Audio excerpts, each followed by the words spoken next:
চলনতলি গ্রামের মেঠো পথটি আজ কাদায় ছ্যাঁতছ্যাঁত করছে। সকাল থেকেই ভারী মাত্রায় বৃষ্টি হয়েছে। সবেমাত্র বৃষ্টি থামতে না থামতেই চলতে শুরু করেছে গ্রামের গাড়ি ঘোড়া। টকর টকর শব্দ করে এগিয়ে চলেছে গরুর গাড়ি। কেউ সাইকেল নিয়ে যাচ্ছেন তার গন্তব্যস্থলে। উত্তর দিকে রাস্তাটি ধরে 7 কিলোমিটার এগোলেই পাওয়া যাবে চুরুলিয়া গ্রাম। আর সেই গ্রাম থেকেই আজ এসেছিল কিছু লোক মেয়ে দেখতে। মেয়ে বেশ পছন্দ হয়েছে ছেলেপক্ষের। রূপে গুণে লেখাপড়ায় সব দিক থেকেই পারদর্শী। ছেলে মেয়ে দুজনেই রাজি। বিয়ের তারিখ ঠিক করে ছেলেপক্ষের মানুষগুলো দুটি ভ্যান গাড়ি করে ফিরছেন চুরুলিয়া গ্রামে। চলো শুরু করি আজকের মর্মান্তিক একটি হাড় কাঁপানো ঘটনা, বৃষ্টির রাতের বরযাত্রী। 5 জন ছিল দুটি ভ্যানে। একটি ভ্যানে আছে হারান খুঁড়ো, চুরুলিয়া গ্রামের একজন গণ্যমান্য ব্যক্তি। ছেলের বাবা হরিপদ আর ছেলের মামা কেষ্ট। অপর ভ্যানে বসে আছেন ছেলের খুব কাছের বন্ধু বিমল, আর তার পাশে বসে আছেন ছেলে, অর্থাৎ যার জন্য পাত্রী দেখা হলো। নাম সুভাষ। দেখতে শুনতে খারাপ না, রেলে চাকরি করে। বেতন আনুমানিক 18 থেকে 20,000 টাকা। পাকা কথা যেহেতু হয়েই গেছে, সেহেতু খুশি মনে সকলেই বাড়ি ফিরছেন। ও খুড়ো, ছেলের বউটারে কেমন লাগলো শুনি? কেন রে, ভালো লাগলে কি আমার সঙ্গে বিয়ে দিবি নাকি? হ্যাঁ, তাহলে দে, সুন্দর একখান বউ পামু।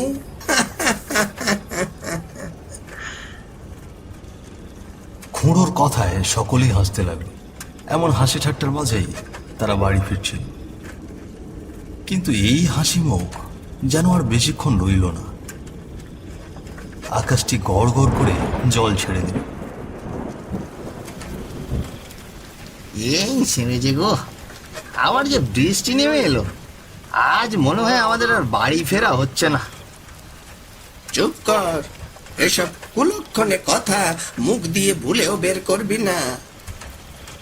বকা ঝকা বাদ দিয়ে এখন বলো কি করা যায়। এই ভ্যানওয়ালা, ওই যে সামনে একটা হোটেল দেখতে পাচ্ছি, ওখানে এই গাড়িটা থামাও। এভাবে তো আর বাড়ি ফেরা যায় না। বৃষ্টি থামলে তবেই বাড়ির উদ্দেশ্যে রওনা দেব। হ্যাঁ হ্যাঁ, সেই বোধহয় ভালো। ভ্যানওয়ালাটি হোটেলের সামনে গিয়ে ভ্যানটা দাঁড় করালো। সামনের চালককে দেখে পেছনের চালকটিও তার পেছনে দাঁড়িয়ে পড়ল। পুরনো একটি হোটেল, টিনের চালের উপর বড় করে লেখা আছে হরিদার ভাতের হোটেল। এদিকে মুষলধারে বৃষ্টি হচ্ছে। বৃষ্টির বড় বড় ফোঁটা টিনের ওপর টপ টপ করে ঝরছে। কিন্তু আশ্চর্যের বিষয় হলো, হোটেলের এক কোণে বসে আছে এক নারী। মুখে কালো মাস্ক আর পরনে নিশি কালো সালোয়ার কামিজ। মেয়েটি চোখ বড় বড় করে তাকিয়ে রইল তাদের দিকে। ভয় পেও না মা, আমরা চুরুলিয়া গ্রামে ফিরছিলাম। পথে বৃষ্টিতে আটকা পড়েছি, তাই একটু আশ্রয়ের জন্য এসেছি মা। তোমার যদি কোনো সমস্যা না থাকে, এখানে কি কিছু সময় পার করতে পারি? নমস্কার, আপনারা চাইলে ভেতরে এসে বসতে পারেন। আপনাদের গাগুলো তো দেখছি ভিজে গেছে। আমি কি আপনাদের জন্য একটি গামছা আর কিছু খাবার নিয়ে আসবো? না মা, আমরা কিছু খাবো না, তুমি বরং আমাদেরকে গামছাটা এনে দাও। জি, আপনারা একটু বসুন, আমি আপনাদের জন্য গামছা নিয়ে আসছি। সময় তখন আনুমানিক সন্ধ্যে 7:30। সন্ধ্যের পর পর এই রাস্তায় তেমন কোনো লোকজন দেখতে পাওয়া যায় না। কেউ কেউ বসে আছেন হোটেলের ভেতরে। এদিকে সুভাষ আর বিমল ঠাঁই দাঁড়িয়ে থেকে দেখছেন বাইরের বৃষ্টিগুলো। কিছুক্ষণ পর বৃষ্টি অনেকটাই থেমেছে।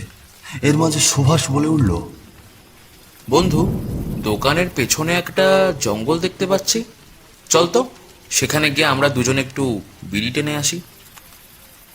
হ্যাঁ রে, অনেকক্ষণ হলো খাওয়া হয়নি। চল চল, এক্ষুনি চল। এবার সুভাষ ঘাটটা ঘুরিয়ে বলল, বাবা তোমরা একটু এখানে বসো, হ্যাঁ আমরা ওই পেছনের জঙ্গল থেকে একটু পেটটা খালি করে আসছি। ঠিক আছে, সাবধানে যাস বাবা। রাতের বেলা জঙ্গলে সাপ পোকামাকড় থাকে, হাতে টর্চটা জ্বালিয়ে নে। আরে হ্যাঁ হ্যাঁ, তুমি একদম চিন্তা করো না। আরে আমরা কি এখনো সেই ছোট আছি নাকি? এলাম। তারা এক পা দুপা করে এগোতে লাগলো জঙ্গলের পথে। হালকা হালকা বৃষ্টি, আকাশে ভারী মাত্রায় বিদ্যুৎ চমকাচ্ছে। আশেপাশে একটি কাক পক্ষীও নেই। ওই দূর কোথা থেকে যেন ভেসে আসছে শেয়ালের ডাক। কিন্তু তাদের মনে একটুও ভয় নেই। মেয়েটা কিন্তু বেশ সুন্দর ছিল রে, কি বলিস? হ্যাঁ তা যা বলেছিস, সুন্দর ছিল বলেই তো বিয়ের জন্য রাজি হয়েছি। আরে না রে, তোর বউটার কথা বলছি না। তাহলে তাহলে তুই কার কথা বলছিস? আরে হোটেলে যে মেয়েটাকে দেখলাম, কত সুন্দর তার চোখ দুটো, কি মিষ্টি মিষ্টি করে কথা বলে। সে কি রে, বন্ধুর জন্য মেয়ে দেখতে এসে নিজেই নিজের জন্য জুটিয়ে নিয়েছিস? বাহ, ভালো ভালো। তা বলছিস যখন প্রস্তাবটা দিয়েই যাই নাকি? ভালোই হবে, দুজনে একই গ্রামে বিয়ে করব, ছুটি পেলে আমরা একসঙ্গেই শ্বশুরবাড়ি আসবো। কি বলিস? দে বিড়ির প্যাকেটটা দে। এই রে, এই হাঁটতে হাঁটতে তো অনেক দূরে চলে এলাম। আরে এই বিড়ির প্যাকেটটা দিবি তো।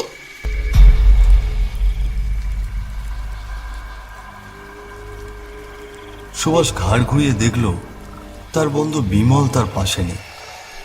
সুভাষ একভাবে দাঁড়িয়ে রইল। বিমল, আরে এ বিমল, এই মজা করিস না।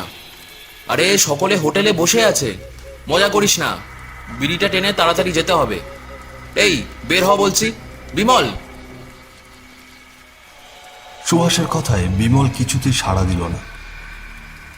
এরপর সুভাষ অনেকবার ডাকাডাকি করেছে, কিন্তু বিমলের কোনো আওয়াজ নেই। সুভাষের মনে খানিকটা ভয় পেতে শুরু করলো। সে এদিক ওদিক ছোটাছুটি করে বিমলকে খোঁজাখুঁজি করতে লাগলো, কিন্তু না, বিমল কোথাও নেই। আরে এখানেই তো ছিল, কিন্তু গেল কোথায়? নিশ্চয়ই আমাকে ভয় দেখানোর জন্য হোটেলে চলে গেছে। দাঁড়া, আজ তোর মজা দেখাচ্ছি। এবার সুভাষ আবার হোটেলের উদ্দেশ্যে ফিরতে লাগলেন। তার মনে কেমন এক অদ্ভুত ভয় কাজ করছে। কিছুক্ষণ আগে দুজন ছিল, তাই তখন ভয়টা খুব একটা লাগেনি। এখন সে একা, তাই ভয়ের মাত্রাও দ্বিগুণ।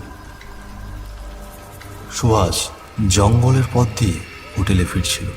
হঠাৎ করে তার টর্চের আলোটি পড়ল বিশাল একটি বটগাছের তলায়। সে ভালো করে লক্ষ্য করে দেখল সেখানে কেউ একজন অদ্ভুতভাবে পড়ে আছে। এত রাতে ওখানে কে পড়ে আছে? এইরকম পোশাক তো বিমল পরেছিল।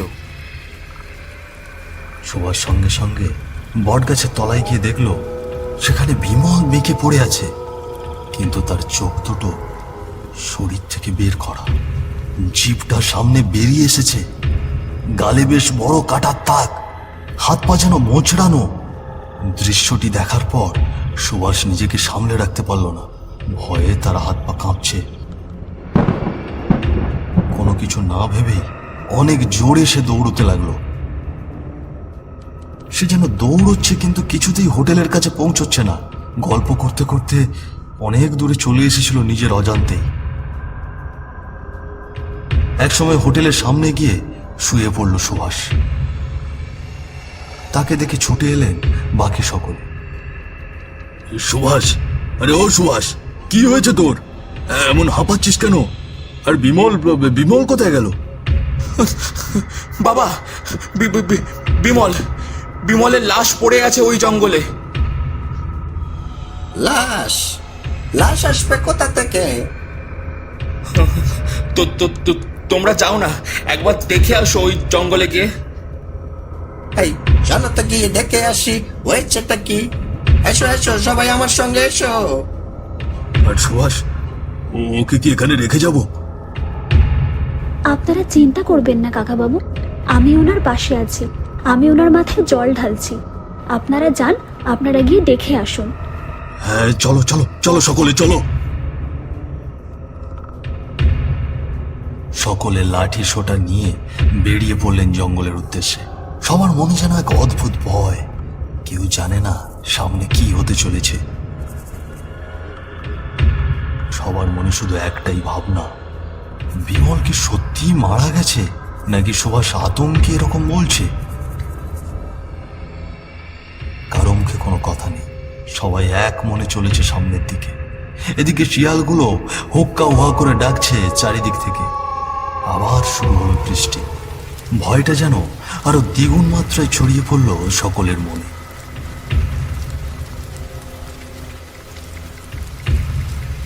চলতে চলতে তাদের টর্চের আলো গিয়ে পড়ল বিমলের লাশের ওপর।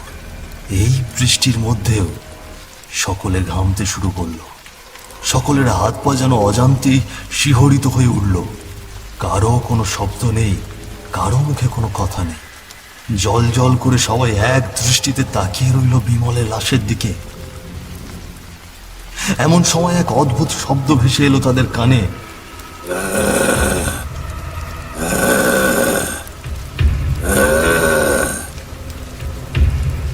ধীরে ধীরে কিছু একটা নেমে আসছে সেই বট গাছটি বেয়ে।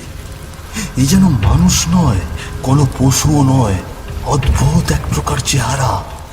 মাথা নিচে রেখে পা ভাঁজ করে ধীরে ধীরে নেমে আসছে মাটিতে। জীবগুলো সামনে বেরিয়ে এসেছে। অদ্ভুত একটি চেহারা, যার কোনো বিশ্লেষণ নেই। তোরা এসেছিস, তোদের জন্যই অপেক্ষা করছি। তোরা কি চাস না প্রাণে বেঁচে ফিরতে? আরে ও কুড়ো, দেখছো কি? জলদি পালাও। এ মানুষ নয় গো, ভয়ঙ্কর এক আত্মা। ভুলেও পালানোর চেষ্টা করিস না, আমার হাত থেকে বেঁচে ফিরতে পারবি না। শোন, আজ তোদেরকে একটি গল্প শোনাবো, শোন তোরা।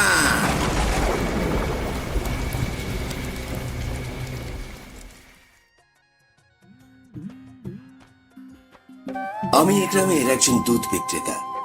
প্রতিদিন বাড়ি বাড়ি থেকে দুধ সংগ্রহ করে বিভিন্ন হোটেল বা শহরে দিয়ে আসতাম। আমাদের এই গ্রামেরই একটি হোটেল, হরির হোটেল। হরি মারা যাবার পর শত কষ্ট অভিমান বুকে নিয়ে এই হোটেলটি চালাচ্ছিলেন তার মেয়ে মায়াবতী। তার রূপ এবং গুণে মানুষ তাকে মায়াবতী নামে ডাকত। বাড়িতে একমাত্র ছোট ভাই। মায়াবতীর একটি স্বপ্ন, তার ছোট ভাইকে বড় করে মানুষের মতো মানুষ বানাবে, উচ্চশিক্ষায় শিক্ষিত করবে। মায়াবতীর কি নিষ্পাপ ডাক, শুনে মনটা ভরে যেত। রামুদা, তুমি না প্রতিদিন সন্ধ্যে 6টা নাগাদ বাড়ি আসো, আজ এত দেরি করলে যে? আর বলিস না রে বোন, শহর থেকে এলুম আর কুটুম বাড়ি হোটেলের মালিক 3 দিন থেকে আমায় ঘোরাচ্ছে। দুধের টাকা পাবো, দিচ্ছেই না। তিনি হোটেলে ছিলেন না, তারা সেই বসে থেকে থেকে আমার দেরি হয়ে গেল। একেবারে চিন্তা করো না রামুদা, সেও হয়তো কোনো বিপদের মধ্যে আছে। সবকিছু ভগবানের উপর ছেড়ে দাও। উপরে ভগবান আছেন, সব কিছু দেখছেন। ভগবান যা করে মঙ্গলের জন্যই করে। সারাদিন মনে হয় কিছু খাওনি। বসো রামুদা, তোমাকে একটু ভাত দিই, খেয়ে যাও। না রে বোন, নিশ্চয়ই তোর বৌদি বাসায় বসে আমার জন্য অপেক্ষা করছি। তাড়াতাড়ি ফিরতে হবে রে বোন, অন্য একদিন তোর হোটেলে এসে পেট পুরে খেয়ে যাব। দাদার কাছ থেকে কিন্তু টাকা বেশি নিতে হবে বলে দিলুম। টাকা দিতে হবে না দাদা, আমার ছোট্ট ভাইটার জন্য একটুখানি আশীর্বাদ করে দিও। ভগবান তোর ভালো করুক। আসি রে বোন, ভগবান চাইলে আবার দেখা হবে।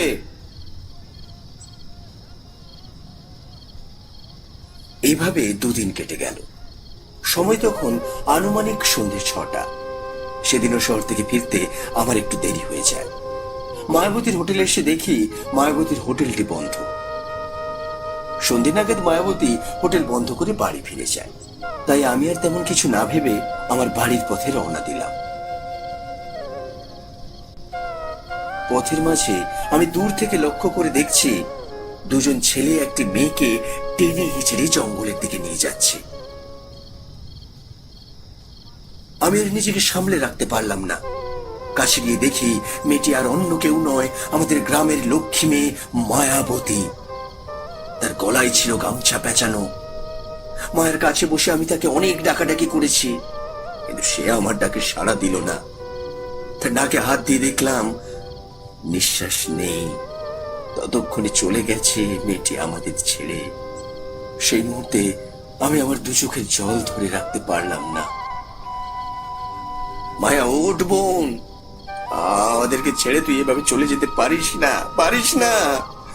তোর ছোট ভাই যে এতিম হয়ে যাবে, তুই ছাড়া আর তার কি আছে এই পৃথিবীতে। ওঠ বোন, ওঠ। মায়া নড়ছে না, নিশ্চুপ ভাবে দুটি চোখ বন্ধ করে নীরবে শুয়ে আছে। অনেক আগেই চলে গিয়েছে সেই পৃথিবী ছেড়ে। শয়তান ছেলে দুটো মায়ার সঙ্গে জোর জবরদস্তি করে তাকে গলা চেপে হত্যা করেছে। মনে মনে সিদ্ধান্ত নিয়েছিলাম তাদের দুজনকে এর কঠিন শাস্তি দেব, কিন্তু তারা আমাকে এক ধাক্কাতে মাটিতে ফেলে দেয়। এরপর সেখানে পড়ে থাকা একটি ইট দিয়ে অনবরত আমার মাথায় মারতে থাকে। শরীর থেকে আমার আত্মা অনেক আগেই বেরিয়ে গেছে, কিন্তু তবু ওই শয়তান দুটো আমার মাথায় আঘাত করতেই থাকলো। রক্ত যেন নদীর স্রোতের মতো বয়ে চলে গেল মাটিতে। ওই শয়তান দুটোর একজন পড়ে আছে এই গাছের নিচে। নির্মম ভাবে হত্যা করেছি তাকে। আরেকজন আছে ওই হোটেলের মেয়েটি আর অন্য কেউ নয়, সে আমাদের মায়াবতী। গিয়ে দেখ, ওদের ছেলের লাশ গাছে ঝুলছে। মায়াবতী তাকে ছাড়বে না, নির্মম ভাবে হত্যা করবে। তারা আর এক মুহূর্ত দেরি না করে দৌড়ে গেল সেই হোটেলে। কিন্তু সেখানে গিয়ে দেখলো সেখানে কোনো হোটেলই নেই। পড়ে আছে একটি ফাঁকা জায়গা, তার উপর দাঁড়িয়ে আছে একটি বিশাল গাছ। সেই গাছের ডালে ঝুলছে সুভাষের লাশ। আর ওই দূর থেকে মায়াবতী এক নজরে তাকিয়ে আছে তাদের দিকে। একসময় নির্মম এক হাসি দিলেন মায়াবতী। আজ আমার প্রতিশোধ নেওয়া শেষ। এখন আমি মুক্ত আমি। ভগবান তোমাকে স্বর্গবাসী করুক মা। পাপের ফল এই পৃথিবীতে পাওয়া যায়। তো আসুন আমরা পাপ থেকে দূরে থাকি, সত্যের পথে চলি, ন্যায়ের রাস্তা ধরে। গল্পটি ভালো লাগলে আপনারা আমাদের চ্যানেলটি সাবস্ক্রাইব করে আমাদের সঙ্গে থাকবেন এবং বেল বাটনটি প্রেস করতে একেবারেই ভুলবেন না। আসছি আরও একটি নতুন গল্প নিয়ে খুব শীঘ্রই।